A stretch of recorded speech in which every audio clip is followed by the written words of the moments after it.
The diary was bound in cracked leather, its pages yellowed and brittle as autumn leaves. When the construction crew found it sealed behind a false wall in the basement of the old Brennan house on Maple Street, they almost threw it away with the rest of the debris. Almost.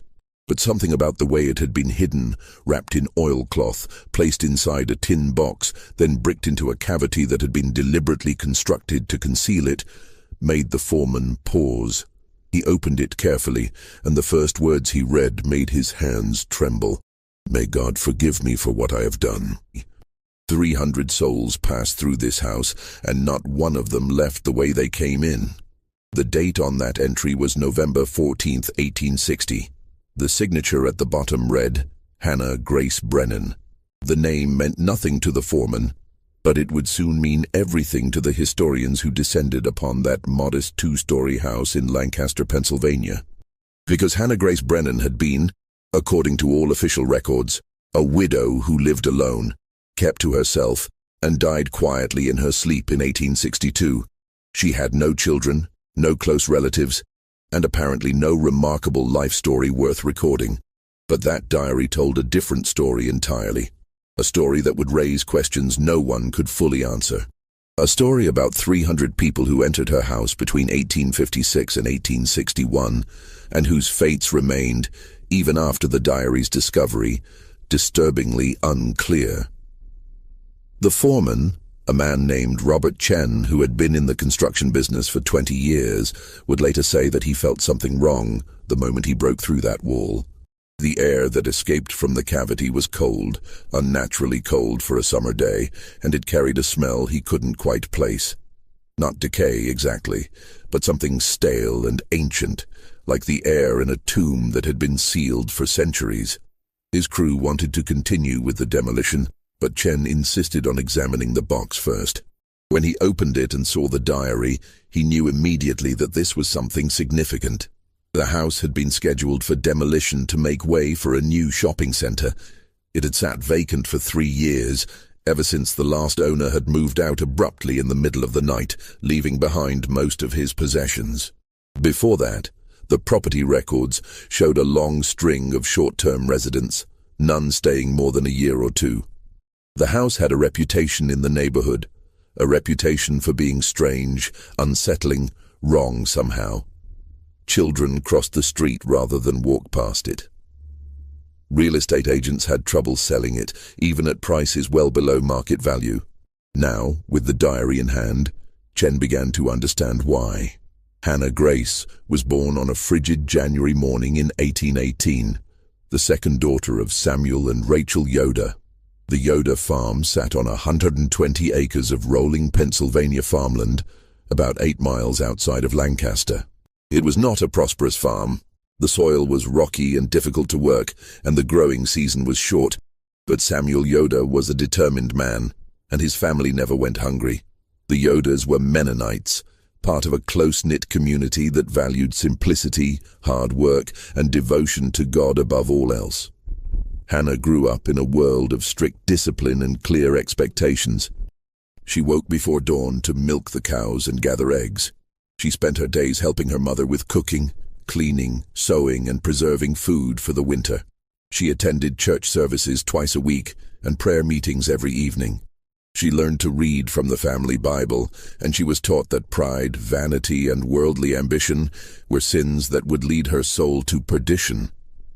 But Hannah was different from her older sister Mary, who accepted these teachings without question. Hannah asked questions. She wondered why God would create people only to condemn them to slavery. She questioned why women were expected to obey men without protest, why children were beaten for minor transgressions, why suffering was considered noble and joy was viewed with suspicion. She never voiced these questions aloud. She was not foolish, but her mother saw the doubt in her eyes, and it worried her. "You have a restless spirit, Hannah," Rachel Yoder told her daughter when Hannah was 15. "That restlessness will bring you nothing but sorrow. You must learn to accept what God has ordained for you and find peace in obedience." Hannah tried. She truly did. She threw herself into her work, hoping that exhaustion would quiet the questions in her mind. She memorized scripture, hoping that God's word would give her the peace her mother promised. She prayed for hours, kneeling on the hard wooden floor of her room until her knees ached and her back cramped, begging God to take away her doubts and make her into the obedient daughter she was supposed to be. But the questions never went away. They only grew louder. When Hannah was 19, her father took her to Lancaster to sell eggs and butter at the market. It was there that she met Thomas Brennan for the first time. He was working as a carpenter's apprentice, helping to build a new storefront on Queen Street. Hannah walked past the construction site on her way to the market, and Thomas looked up from his work and smiled at her. It was a simple smile, nothing inappropriate or forward, just a friendly acknowledgement of her presence. But something about that smile, the warmth in it, the genuine kindness, stayed with Hannah long after she returned to the farm. She saw Thomas again 3 weeks later when her father brought her back to Lancaster. This time Thomas spoke to her. He asked her name, told her his own, and commented on the fine weather they were having. The conversation lasted less than 2 minutes, but Hannah thought about it for days afterward. She had never spoken to a young man outside of her church community before, and certainly never to someone like Thomas, an Irish Catholic immigrant, exactly the kind of person her father warned her to avoid. But there was something about Thomas that drew her. He was kind, he was respectful. And unlike the young Mennonite men who sometimes came calling at the Yoder farm with their parents' approval, Thomas looked at Hannah as if he saw her, really saw her, not just as a potential wife or mother to future children, but as a person in her own right. Over the next 6 months, Hannah found excuses to go to Lancaster whenever possible. She volunteered to make the weekly trip to market. She offered to deliver eggs to customers in town. And each time, she managed to walk past the place where Thomas was working, and each time, they spoke a little longer. Thomas told her about his life in Ireland, about the poverty and hunger that had driven his family to emigrate, about his parents who had died during the voyage across the Atlantic, leaving Thomas alone in a new country at the age of 16. Hannah told him about the farm, about her family, about the questions that plagued her and the doubts she could never voice. They fell in love slowly, carefully, knowing that their relationship was impossible. Hannah's father would never approve of her marrying outside the faith. Thomas had almost nothing to offer. He was a laborer with no prospects, no land, no family connections. But they were young, and they were stubborn, and they believed that love could overcome any obstacle. They were wrong, of course. Love could not overcome the fury of Samuel Yoder when he discovered that his daughter had been meeting secretly with an Irish Catholic. Love could not overcome the scandal that erupted in the Mennonite community when word got out. Love could not overcome the threat of total disownment that Hannah's father issued, telling her that if she married Thomas Brennan, she would be dead to her family, cast out and forgotten, as if she had never existed. But Hannah had spent her whole life being obedient, being quiet, swallowing her questions and her doubts and her desires. And she discovered that there was a limit to how much she could swallow. When faced with the choice between the life her family had planned for her and the life she wanted for herself, Hannah chose herself. She married Thomas Brennan in the summer of 1839 in a small civil ceremony with no family present. She was 21 years old. Her father kept his word. From that day forward, the Yoder family never spoke Hannah's name again. Her mother, her sister, her younger brothers, all of them treated her as if she had died. When Hannah tried to visit the farm a few months after the wedding, her father met her at the gate with a rifle and told her that if she ever set foot on his property again, he would shoot her. Hannah wept all the way back to Lancaster, but she did not regret her choice. She had Thomas, and that was enough. Thomas and Hannah built their life together slowly, carefully, like Thomas built the houses and storefronts that were his trade. They rented a small apartment above a bakery for the first 3 years of their marriage, saving every penny they could spare. Hannah took in sewing and laundry, her fingers working late into the night by candlelight, stitching hems and darning socks and washing other people's linens. Thomas worked 6 days a week, sometimes 7, taking on any job that would pay. They ate simple meals, wore simple clothes, and dreamed of the day when they could afford a home of their own. That day came in 1842. The house on Maple Street was not impressive. It was a simple two-story structure that had been poorly maintained by its previous owner, but it was theirs. Thomas spent months repairing it, replacing rotten boards, fixing the leaking roof, rebuilding the sagging front porch. Hannah cleaned every inch of it, scrubbing away years of neglect until the floors shone and the windows sparkled. They planted a small garden in the backyard, and Hannah grew vegetables and herbs that she used to make their meals. They were happy. Not wealthy, not comfortable in any material sense, but happy. They had each other, and they had their home, and that seemed like enough. But there was one sadness that shadowed their happiness. Hannah did not conceive. Month after month, year after year, she hoped and prayed for a child, but none came. She consulted with doctors who told her there was nothing wrong with her that they could detect. She tried folk remedies suggested by the other women in the neighborhood. Teas made from raspberry leaves, poultices applied to her abdomen, charms and prayers and superstitions. Nothing worked. Thomas told her it didn't matter, that he loved her whether they had children or not. But Hannah knew it mattered to him, even if he wouldn't admit it. She saw the way he looked at other men's children, the longing in his eyes. She heard the slight change in his voice when their neighbors talked about their sons and daughters. And she felt the weight of her failure pressing down on her like a stone. By 1850, Hannah had accepted that she would never be a mother. She was 32 years old, and she had been married for 11 years. If children were going to come, they would have come by now. She tried to make peace with this reality, tried to find purpose in other things, her work, her marriage, her small circle of friends in the neighborhood. But there was always a hollowness inside her, a sense that something fundamental was missing from her life. Thomas never reproached her for her childlessness. He never suggested, as some of the neighbors did, that perhaps God was punishing her for defying her family and marrying outside her faith. He simply loved her, steadily and faithfully, and tried to make her happy in whatever ways he could. In 1853, Thomas began working on a large construction project, a new bank building in the center of Lancaster.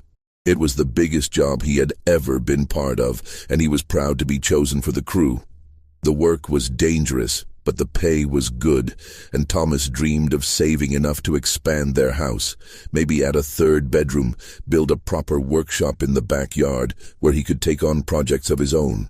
He never got the chance. On a cold morning in February of 1854, a support beam collapsed. Thomas was standing directly beneath it. He died instantly, his chest crushed, his neck broken. He was 36 years old. Hannah's world ended that day. The neighbors who had been her friends suddenly became distant, uncomfortable with her grief, uncertain how to help. The women brought food, but they didn't stay long. The men offered to help with repairs around the house, but their offers were perfunctory, obligatory. Hannah realized that she had become something people didn't know how to handle, a childless widow with no family, no real place in the community. She buried Thomas in the Catholic cemetery, even though she was not Catholic herself. She stood alone at his grave while the priest spoke words she barely heard, and then she went home to the empty house on Maple Street and tried to figure out how to continue living. The months after Thomas's death were the darkest of Hannah's life. She moved through her days like a ghost, going through the motions of survival without any real sense of purpose. She continued to take in sewing and laundry because she needed the money to pay her rent and buy food. She attended church services, though she no longer prayed with any real hope that God was listening. She kept the house clean and the garden tended, because those were the things she had always done, and she didn't know what else to do. The neighbors whispered about her. They said grief had made her strange.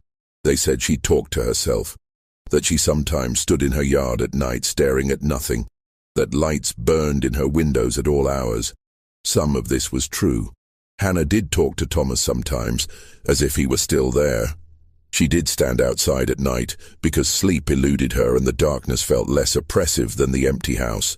And yes, she kept candles burning because the thought of sitting alone in the dark was unbearable. But the neighbors didn't understand.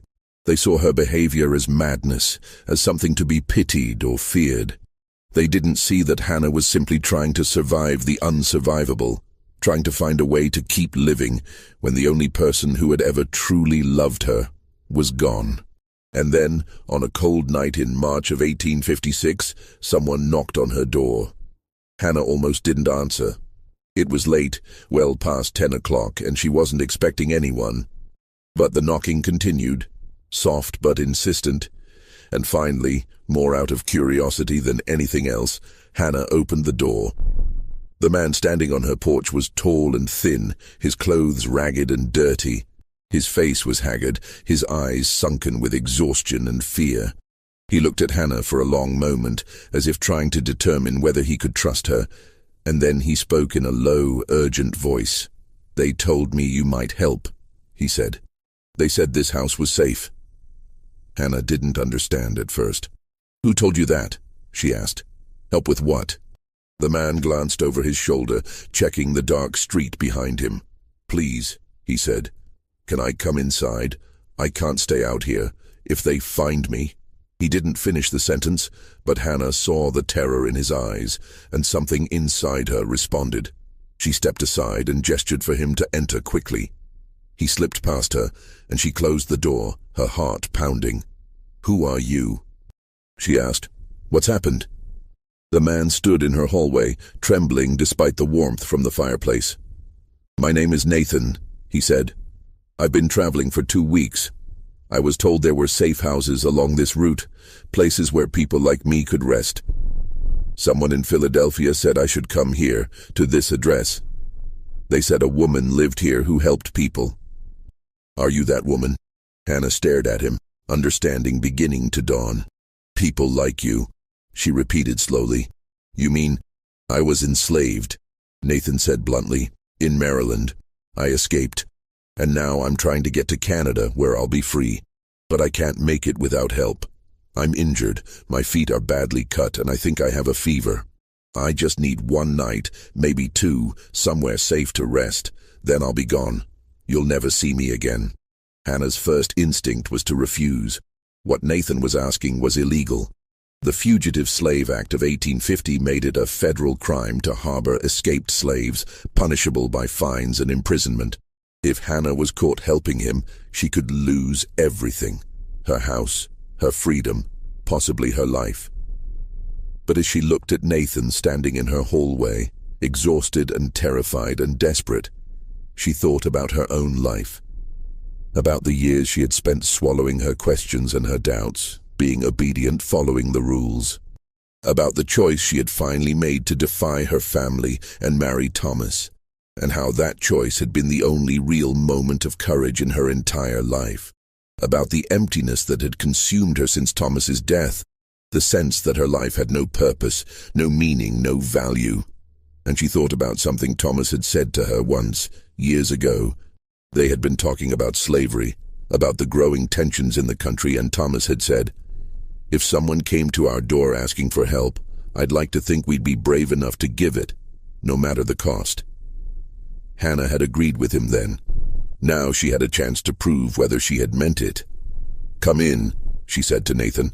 "Come into the kitchen. Let me look at your feet, and I'll get you something to eat." She brought him to the kitchen and lit more candles so she could see clearly.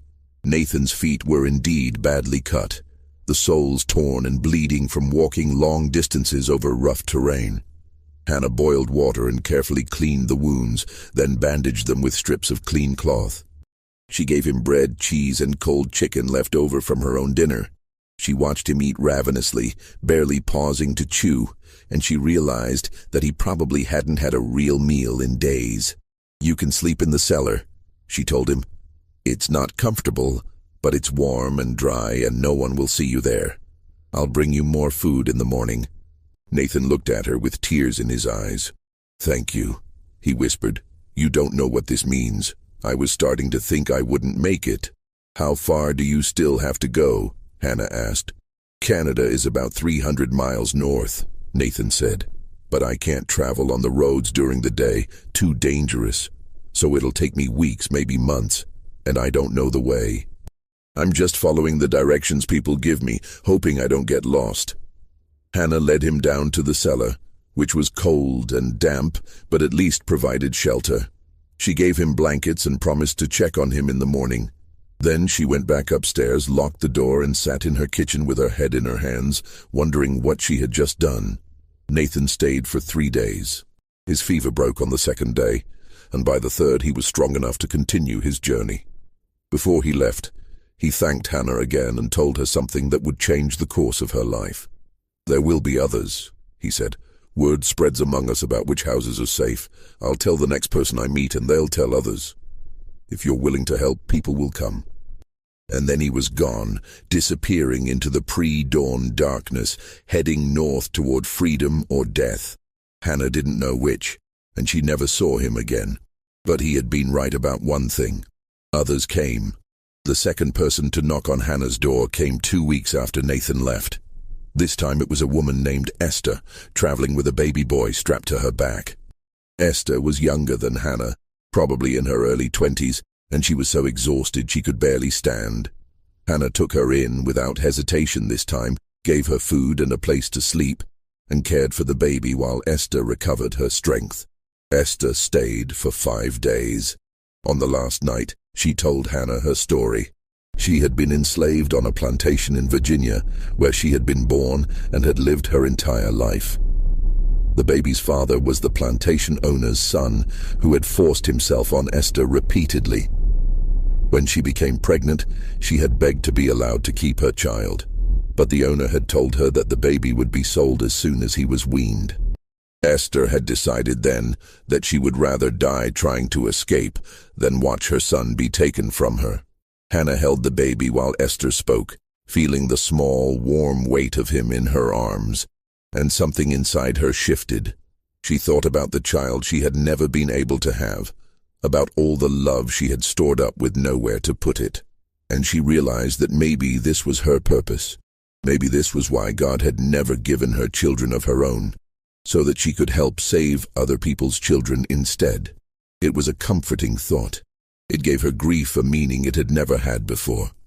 After Esther left, more people came, sometimes 1 or 2 a month, sometimes more. Hannah began to develop a system. She kept extra food stored in the cellar, dried beans, cornmeal, salted meat, things that would last. She kept bandages and basic medicines on hand. She learned which neighbors were sympathetic to the abolitionist cause and which ones might report her to the authorities. She became careful, vigilant, always watching for signs of danger, and she began to change the house. The cellar, as it was, could hide maybe 2 or 3 people at most. If more than that arrived at once, and they increasingly did, as word spread, Hannah had nowhere to put them. She couldn't let them stay in the main house, where they might be seen through the windows. So in the summer of 1856, Hannah hired a German immigrant named Friedrich to help her expand the cellar. Friedrich spoke very little English, which Hannah considered an advantage. She told him she needed more storage space for preserves and root vegetables, and he nodded and began to dig. Over the course of 6 weeks, he excavated a much larger space beneath the house, shoring up the walls with timber and brick. The work was slow and difficult, but Friedrich was patient and thorough. When he finished, Hannah paid him what she could afford and gave him extra food to take home to his family. But the expanded cellar was only the beginning. Hannah began to see possibilities she hadn't noticed before. The house had been built in 1828, and like many houses of that era, it had irregular angles and odd spaces, closets that were deeper than they appeared, walls that seemed thicker than necessary. Hannah started measuring these spaces, calculating how they might be modified to create hiding places. She hired different workers to do different jobs, making sure that none of them saw the full scope of what she was creating. One man built a false wall in the cellar, creating a hidden room behind a heavy shelf. Another installed a trap door in the floor of the pantry, concealed beneath a rug. A third dug a tunnel from the cellar to the small shed in the backyard so that people could enter and leave without being seen from the street. The work took months and cost nearly all of Hannah's savings. She stopped eating regular meals, surviving on bread and water so she could afford to pay the workers. She sold her wedding ring, the only piece of jewelry she owned, and used the money to buy timber and bricks. She worked alongside the laborers, her hands blistering and bleeding, her back aching, driven by a purpose she couldn't fully explain even to herself. By the end of 1856, Hannah's house had been transformed. From the outside, it looked exactly as it always had, a modest, unremarkable home. But inside, it was something else entirely. A network of hidden rooms and secret passages designed to conceal people from the world. And the people came, more and more of them, following the invisible trail that had been blazed by Nathan and Esther and the others who had passed through before them. They came alone and in pairs, in families with children, in groups of 5 or 6 traveling together. They came with nothing but the clothes on their backs and the desperate hope that they might somehow make it to freedom. Hannah took them all in. She fed them, clothed them, tended to their injuries and sent them on their way when they were strong enough to continue. She never asked for payment. She knew they had nothing to give, and she never judged them for the crimes they had committed in pursuit of freedom. Theft, sometimes. Violence, occasionally, when it was necessary for survival. She simply helped them, because it was the right thing to do, and because it gave her life a meaning it had lacked since Thomas died. But as 1857 began, Hannah started to notice something strange, something that would, over time, evolve into the deep mystery at the heart of her story. The first strange occurrence happened in January of 1857. Hannah had 3 people staying in the hidden cellar rooms, a teenage boy named Marcus and 2 older men who had been traveling together. Hannah brought them food one evening, as she did every day, and when she opened the hidden door behind the shelf, she found only Marcus. The 2 men were gone. At first, Hannah assumed they had simply left without telling her. It annoyed her. She preferred to know when people departed so she could give them food for their journey and directions to the next safe house. But it wasn't unheard of. Some people were so traumatized, so distrustful of everyone, that they slipped away without warning. But when Hannah talked to Marcus, he insisted the men had never left. "They were here an hour ago," Marcus said, confused. "We were all talking, and then you called me upstairs to help you carry something, remember? When I came back down, they were gone, but I didn't hear them leave." The door never opened. Hannah didn't remember calling Marcus upstairs. She said so, and Marcus looked at her strangely. "But you did," he insisted. "You opened the door and told me you needed help moving a heavy chest. I went up, but you weren't there, so I came back down. And that's when I noticed they were gone." Hannah searched the entire cellar, including all the hidden rooms and the tunnel to the shed. She found no trace of the 2 men, no belongings, no signs they had ever been there at all. It was as if they had simply vanished into thin air. Marcus left the next day, still confused about what had happened. Hannah tried to put the incident out of her mind, telling herself there had to be a logical explanation. Maybe the men had found another way out that she didn't know about. Maybe Marcus had been confused about the timing. Maybe they had left while Marcus was asleep. But then it happened again, and again. People who should have been in the hidden rooms simply weren't there when Hannah went to check on them. Sometimes their belongings were gone too. Sometimes their belongings remained, as if they had stepped out for a moment and simply never returned. Hannah began keeping more detailed records, writing down the names of everyone who stayed in her house, when they arrived, and when they left. She noted every strange occurrence, every disappearance, every moment when things didn't quite make sense. And as the months passed, the entries in her diary became increasingly troubled. "I am losing track," she wrote in April of 1857. "I know that 7 people arrived this month, but when I count the people currently staying in the house, I can only account for 5. Where did the other 2 go? Did they leave without telling me? Or am I simply forgetting that they already departed? My mind feels foggy lately, as if I am walking through a dream and cannot quite wake up." The house itself seemed to be changing too. Hannah would walk into a room and feel as though the proportions were slightly off, as though the walls had shifted a few inches while she wasn't looking. She would climb the stairs and count 13 steps one day, 14 the next. She would open a closet and find it deeper than she remembered, or shallower, or facing a different direction entirely. She told herself she was exhausted, that she wasn't sleeping enough, that the stress of harboring fugitives was taking a toll on her mental health. And that was certainly true. She was averaging maybe 4 hours of sleep a night, and she was constantly on edge, always listening for the knock on the door that might signal either a new arrival or a federal marshal coming to arrest her. But deep down, Hannah knew that something else was happening, something she couldn't explain with logic or reason. The house was doing something to the people who stayed there, changing them somehow, or changing the way they moved through space, or, and this was the thought that frightened her most, keeping them. In October of 1857, Hannah had a visitor who would force her to confront these fears directly. Her name was Sarah Ann, and she arrived on a cold October night with a young girl of about 8 or 9.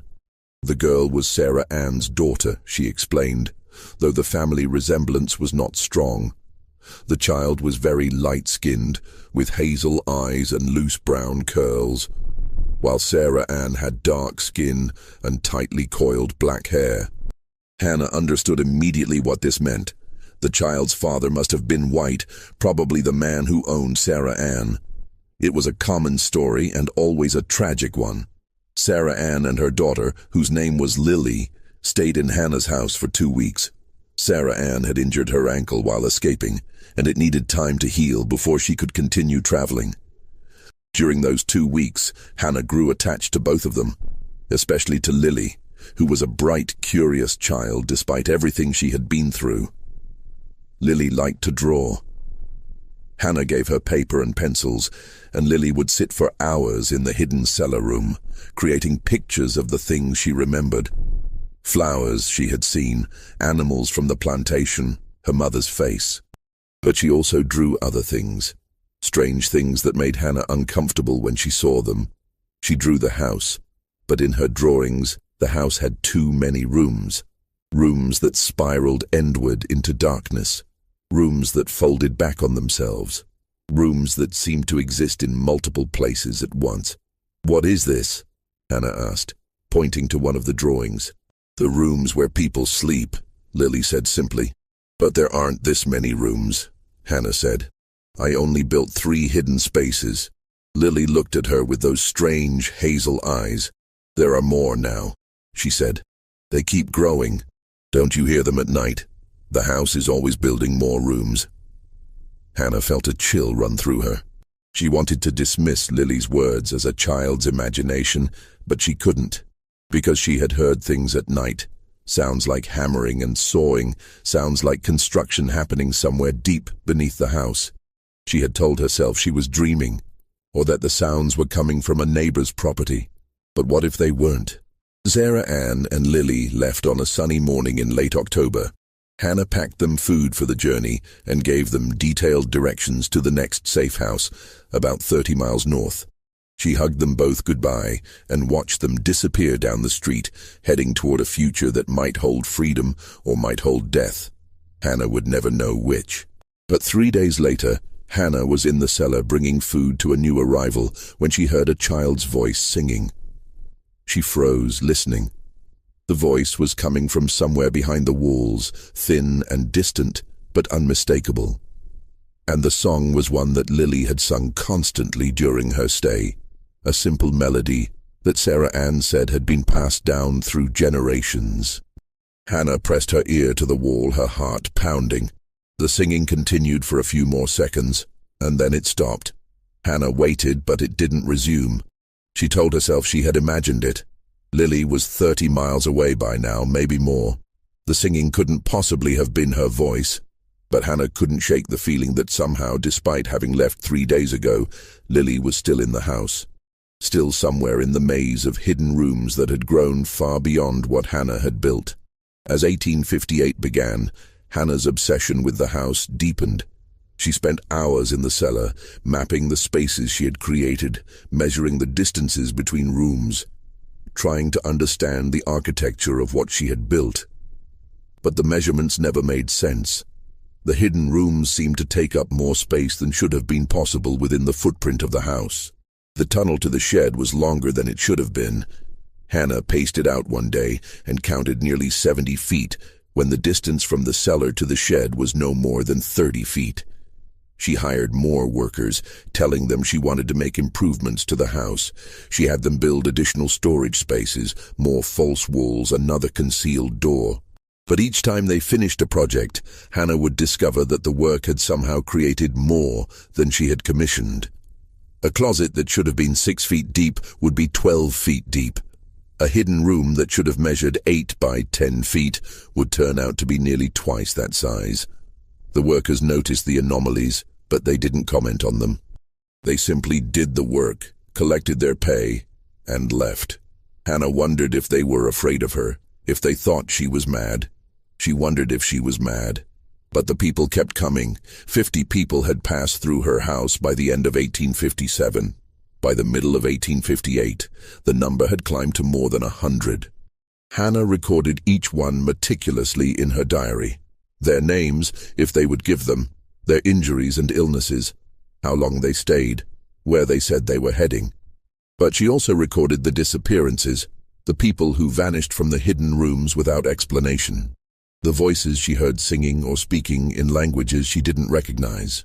The footsteps that echoed through the walls at night. The cold spots that appeared in certain areas of the cellar. Places where the temperature seemed to drop 20 degrees for no reason. In August of 1858, Hannah had her closest call with the authorities. 2 federal marshals came to her door, saying they had received reports of suspicious activity at her address. Hannah let them search the house, just as she had done before. But this time, there were 7 people hiding in the cellar, 3 adults and 4 children. If the marshals found them, everyone would be arrested, including Hannah. The marshals searched methodically, going through every room upstairs first, then heading down to the cellar. Hannah followed them, her mind racing, trying to think of some way to distract them or delay them. But she needn't have worried. The marshals walked right past the shelf that concealed the hidden door. One of them even leaned against it while examining the rest of the cellar. But they didn't move it, didn't notice anything unusual about it. When they left, apologizing again for the intrusion, Hannah went down to check on the people in the hidden rooms. But when she moved the shelf aside and opened the door, the rooms were empty. The 7 people who had been there just an hour earlier were gone. Their belongings were gone.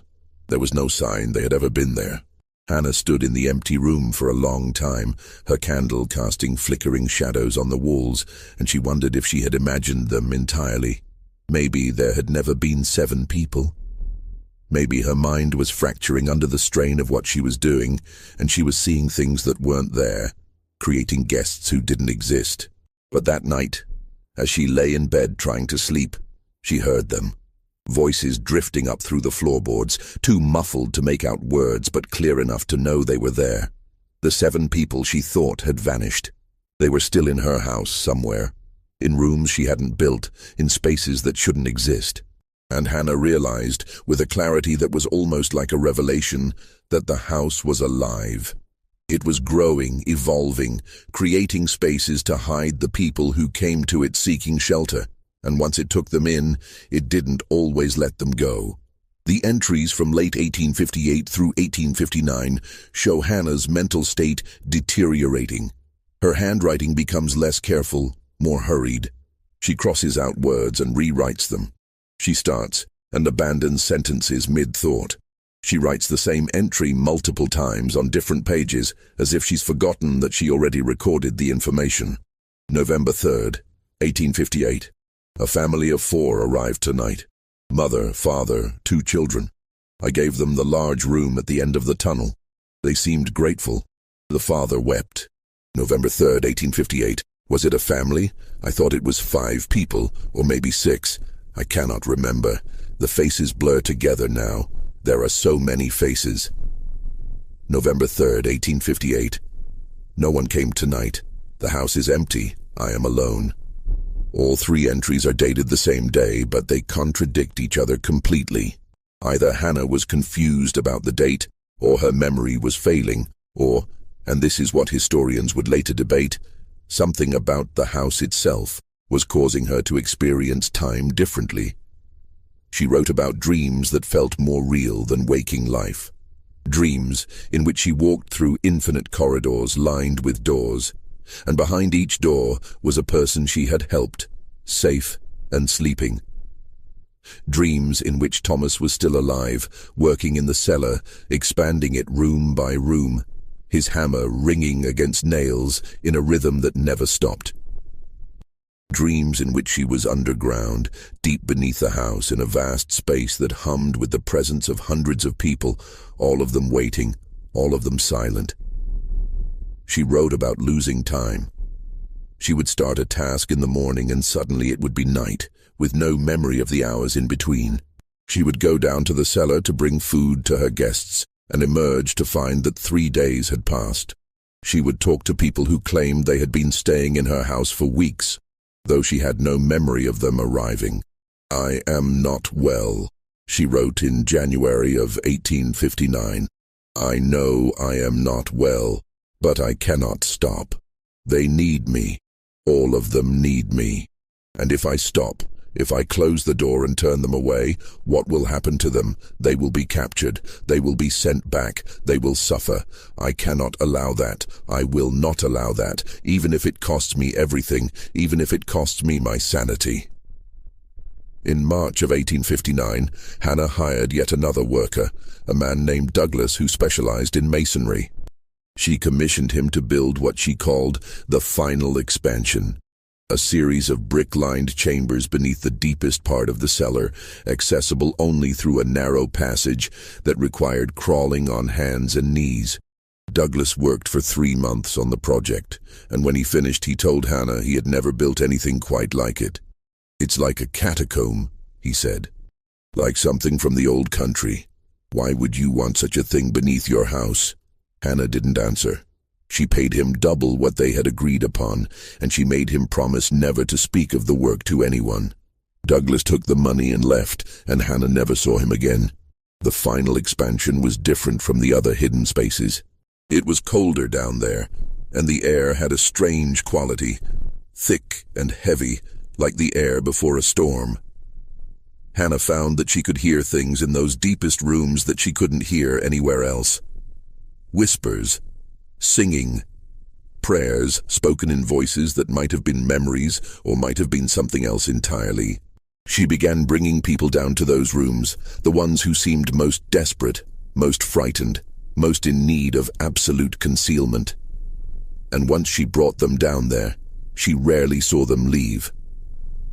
"They are safe now," she wrote in her diary, "safer than they have ever been.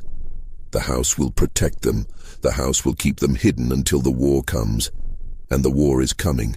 I can feel it. The whole country is holding its breath, waiting for the violence to begin. But here, in my house, they will be safe. All of them will be safe." By January of 1860, Hannah estimated that more than 200 people had passed through her house. The number was staggering, almost impossible to believe. But Hannah had kept records, and the records didn't lie. Or at least, they hadn't lied at first, when Hannah's mind was still clear, and her memory still functioned properly. Now, though, she wasn't certain of anything. The records contradicted themselves.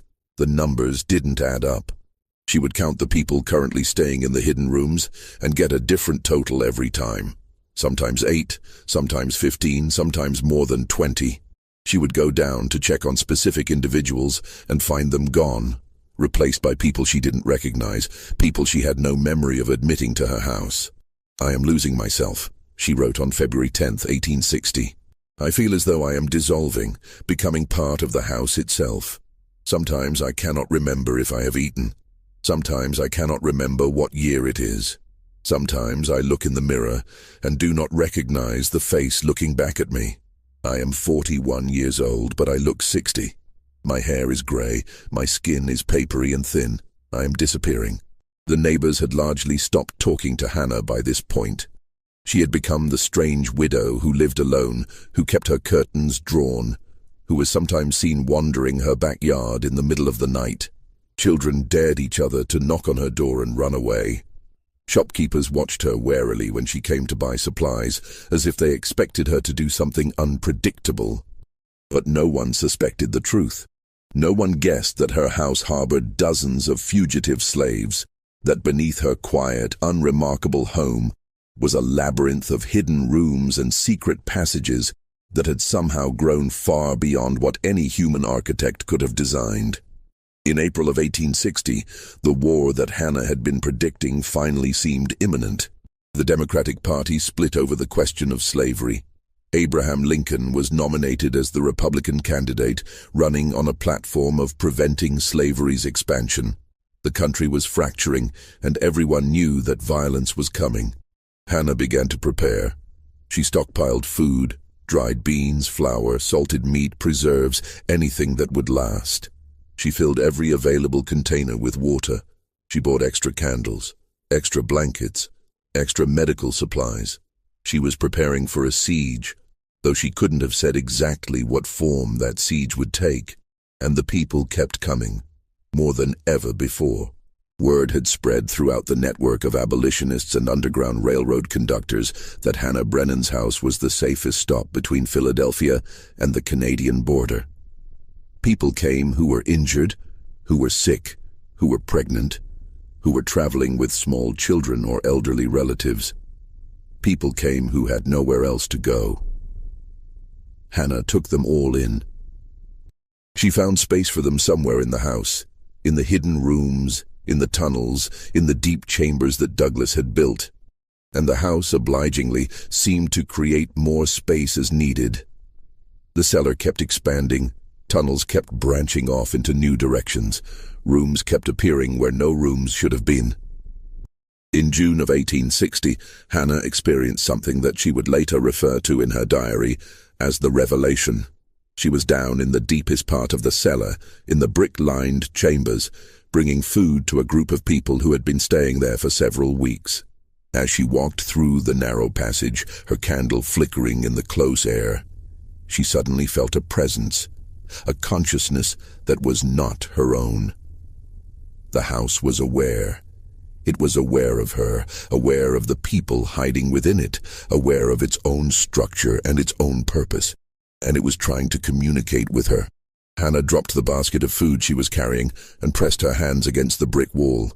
She could feel it, a pulse like a heartbeat thrumming through the stone, and she could hear it, not words exactly, but something like words.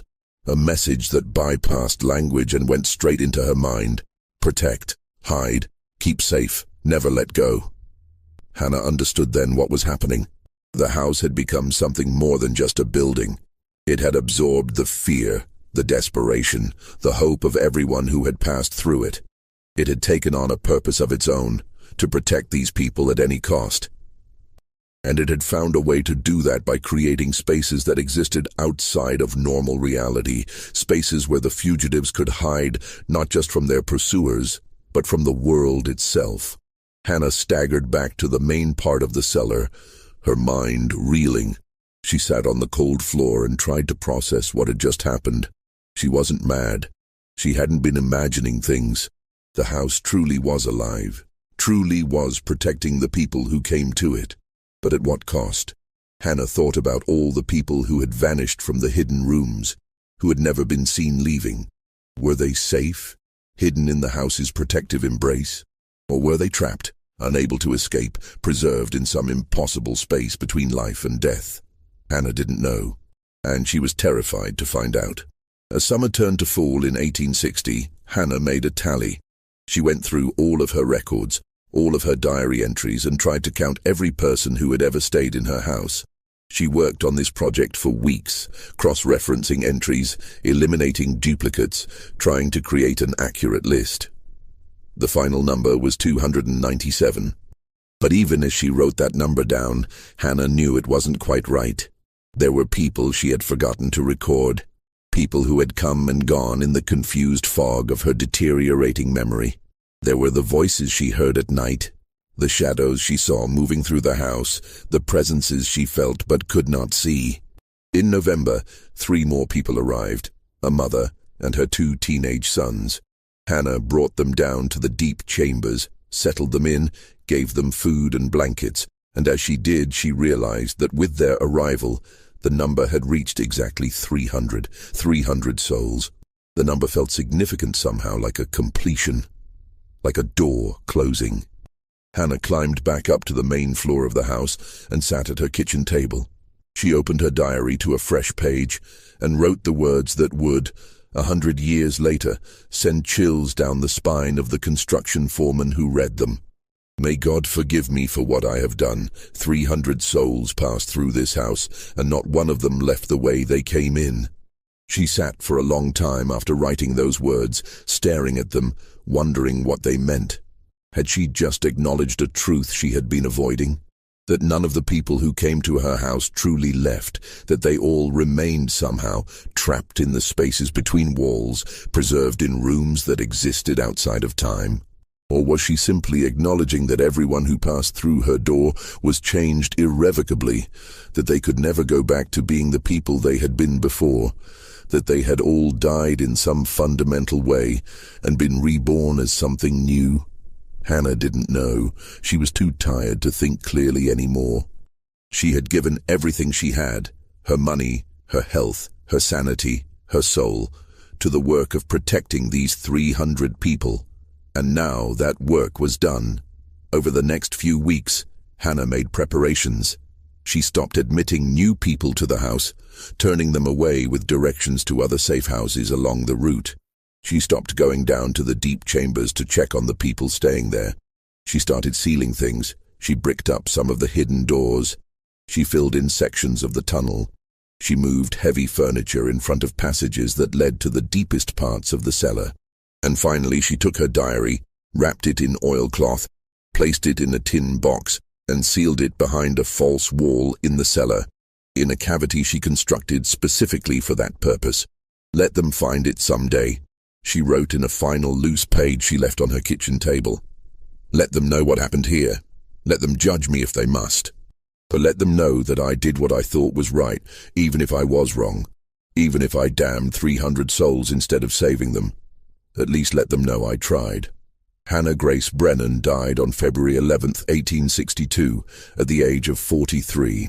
The official cause of death was listed as heart failure, though the doctor who examined her body noted that she was severely malnourished and showed signs of extreme exhaustion. She weighed less than 90 pounds at the time of her death. Her hair was completely white. Her hands were gnarled and scarred. She looked like a woman in her 70s, not her 40s. The neighbors who found her, she had failed to answer her door for several days, and they had grown concerned, reported that the house was in disarray. Food was rotting in the kitchen. Candles had burned down to nothing. The windows were so dirty they barely let in light. But there was no sign of anyone else, no fugitive slaves hiding in the cellar, no evidence of illegal activity. Just an empty house and a dead woman who had apparently lived and died alone. Hannah was buried next to Thomas in the Catholic cemetery. Her grave was marked with a simple stone bearing her name and dates. No epitaph, no mention of her work. She disappeared into history as completely as the 300 people who had passed through her house. The house itself passed through many hands over the next century.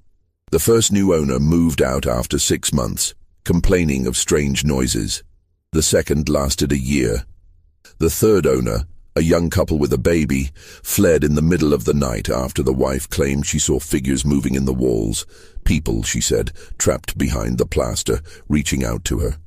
Subsequent owners reported similar experiences: cold spots, whispers, footsteps, the sound of children crying, doors that opened and closed by themselves, objects that moved when no one was touching them. Most dismissed these phenomena as ordinary quirks of an old house. But some knew better. Some sensed that there was something fundamentally wrong with the place, something dark and hungry lurking beneath its ordinary exterior. By 1957, the house had gained such a reputation that no one would rent or buy it. It sat vacant for 3 years, slowly deteriorating, until the city finally decided to demolish it and use the land for commercial development. And that's when the construction crew found the diary.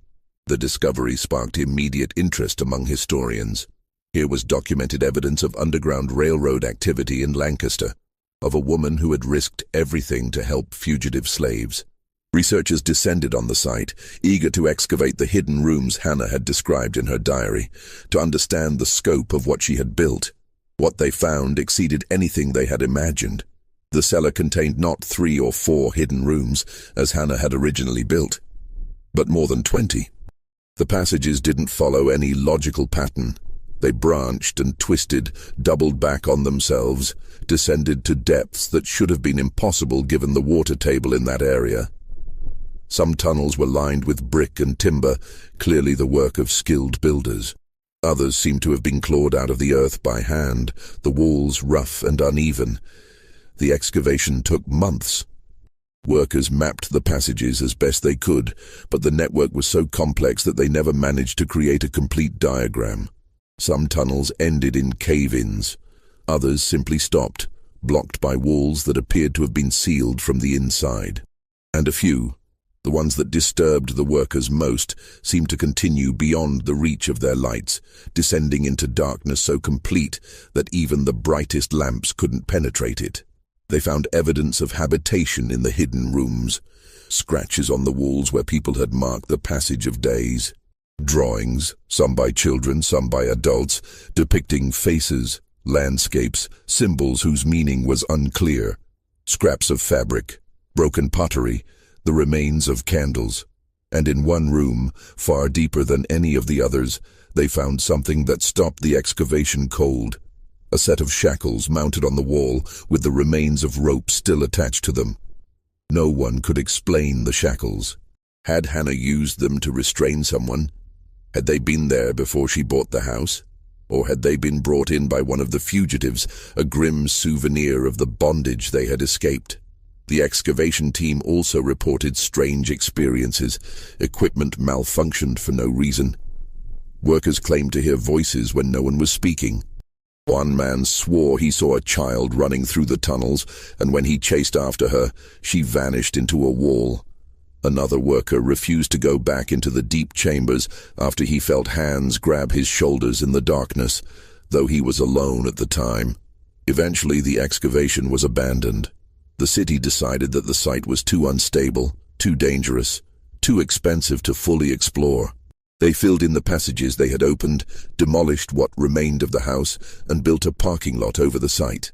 Later, that parking lot was replaced with a small park. A plaque was erected, commemorating Hannah Grace Brennan as a hero of the Underground Railroad. But historians continued to puzzle over the mystery. What had really happened in that house? How many people had truly passed through it? And most troubling of all, what had happened to them after they left? Researchers tried to trace the fates of the people mentioned in Hannah's diary. They searched census records, immigration documents, church registries, any source that might contain names or information. They found a few matches. People who had made it to Canada, established new lives, left behind records that proved they had survived their journey. But most of the 300 people Hannah wrote about could not be traced.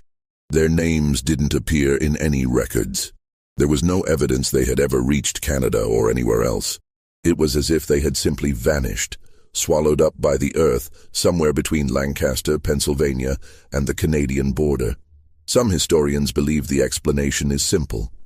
Records were poorly kept in that era, especially for people who were trying to remain invisible. Many fugitive slaves changed their names multiple times, making it impossible to track them. Many died along the way and were buried in unmarked graves. The lack of records doesn't necessarily mean something sinister happened, but others aren't so sure. They point to the strange expansion of the house, to the passages that seemed to grow on their own, to the testimonies of people who lived there and felt that something was deeply wrong. They point to Hannah's final diary entries, which suggest she knew or suspected that the people in her house weren't leaving, not really, and they ask, what if Hannah wasn't helping people escape? What if, intentionally or not, she was trapping them? What if the house, in its strange sentient way, decided that the best way to protect these people was to never let them leave? What if all 300 souls are still there somehow, hidden in spaces that exist outside of normal reality, waiting in the dark for a freedom that will never come? There's no way to know for certain. The house is gone. The passages have been filled in. Hannah took her secrets to the grave, and the 300 people who trusted her, wherever they are now, cannot speak for themselves. But sometimes, people who walk through the park that now occupies that land report strange feelings, a sense of being watched, a coldness that descends even on warm days, the sound of whispers that might be wind or might be voices. And sometimes, not often, but sometimes, people claim they see figures standing among the trees. Men, women, children. Dark-skinned, exhausted-looking, dressed in clothing from another era.